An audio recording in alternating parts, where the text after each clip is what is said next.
বাবা কোথায় যাচ্ছিস? একটু শ্বশুর বাড়ি যাচ্ছি। কই আমাকে কিছু তো বললি না। কেন, তুমি কি হয়ে পড়েছাও?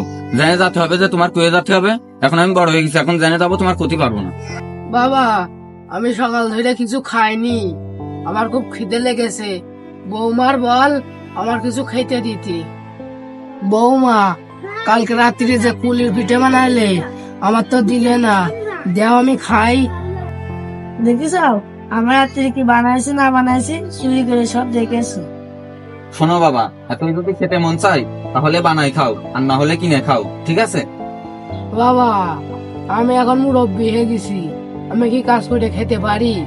মুরব্বী যখন হয়ে গেছো, কোনো কাজ কাম করে খেতে পারছো না, তখন বলি কি আমরা যা দিই তাই খাও, বেশি বাড়াবাড়ি করো না, বুঝলাম? এই চলো।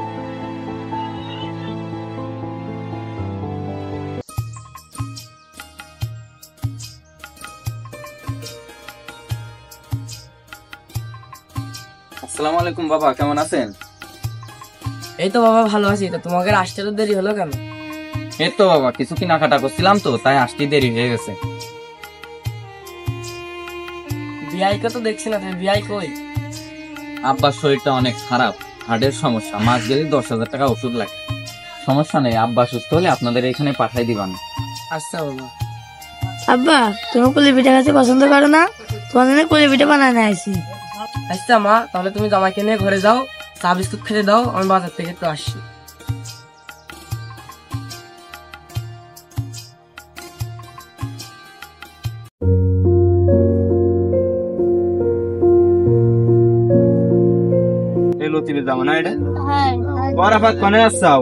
একটু শ্বশুর বাড়ি যাচ্ছি, ওই কলা গাছ ছিল, সব পাইকারি দামে বেচে দিছি। একখান ছিল তাই শ্বশুর জন্য নিয়ে যাচ্ছি। তা তোমার বাবা খেতে পারে তো কলা? তা পারবে না কেন, এমনিতেই তো বাড়ি কলা পচছে। তোমার শ্বশুর তোমার 1 শতক জমি দিয়ে দিলে, তুমি তোমার বাপের চিন চাও না, কারণ তুমি তোমার বোর কথা উঠা বসা করো। এখন তো দেখছি তোমার বাপের চেয়ে তোমার শ্বশুরের দাম বেশি। বিয়ের সাথে তো এখনো করিসনি, তা কি বুঝবি? না, গ্রামে তো আর কেউ করিনি, তুমি একাই করিসাও। বাপ বড় না শ্বশুর বড়? এই দেখ, তোদের কাছ থেকে জ্ঞান নেওয়ার সময় আমার নেই, এমনিতেও আমার অনেক জ্ঞান আছে। থাক তোরা। আজকাল দেখিসাও মানুষের ভালো কথা বলতে নেই।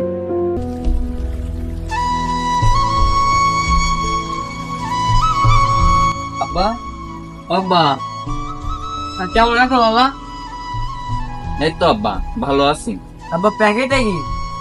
ওই বাগানে যে কলা ছিল সব বিক্রি করে দিছি। আপনার মেয়ে বললো বাবার জন্য একখান নিয়ে যাতি, তাই নিয়ে আসলাম। আচ্ছা বাবা, তাহলে ঘরে যে বসো, আমি নাস্তার ব্যবস্থা করি। না বাবা, আমি খেয়ে এসেছি, বাসায় অনেক কাজ আছে, অন্য আরেকদিন আসবানে। আচ্ছা বাবা।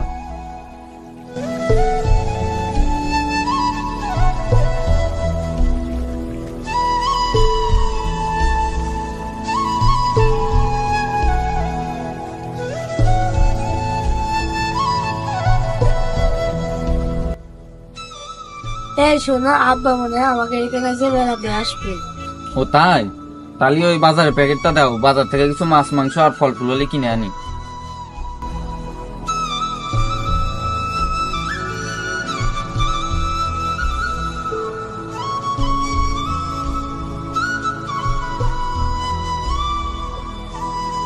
বাবা কেমন আছো? কখন এসেছো? এই তো কেবলমাত্র আসলাম। তা বাবার কিছু খেতে দাওনি? বাসায় চিরা ছিল তাই খাইতে দিয়েছি। এ না, ওই প্যাকেটে ফল আছে, বাবাকে কেটে দাও। আব্বা, আমার কখনো জামাই ভাববেন না, আপনার নিজের ছেলের মতন ভাববেন, বুঝেছেন?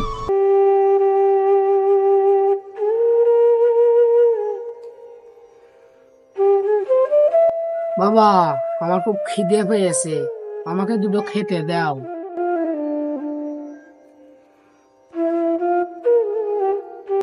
দেখেছো অনেকে বল আমার শ্বশুর এসে খাতে বসলে না, আর অমনি তুমি এখানে চলে গেছো। খেতে দাও খেতে দাও, কোনো সময় খেতে পাও না নাকি? সব সময় খাই আর খাই। তোমার না বললাম আমার শ্বশুর যতক্ষণ বাসা থেকে না যায় ততক্ষণ তুমি ভিতরে যাবে না? তুমি কি জন্য ভিতরে গেছো? যাও, বের হও।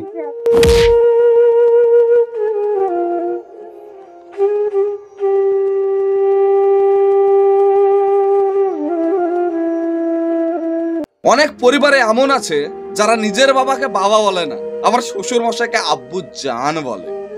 শ্বশুরের কপালে মাংস রুটি জোটে, আর নিজের বাবার বেলায় এক থালা পান্তা ভাতও জোটে না। শ্বশুরের কথায় ওঠে বসে এবং বাড়িতে এসে নিজের বাবাকে কষ্ট দেয়। তাই আপনাদের কাছে আমার একটা রিকোয়েস্ট, শ্বশুর মশাইকে যেভাবে আপনারা খাতির যত্ন করেন, বেশি না তার 1 ভাগ নিজের জন্মদাতা বাবার যত্ন নেবেন। সো ভালো থাকবেন, সুস্থ থাকবেন, দেখা হচ্ছে আপনাদের সঙ্গে আবার নেক্সট ভিডিও।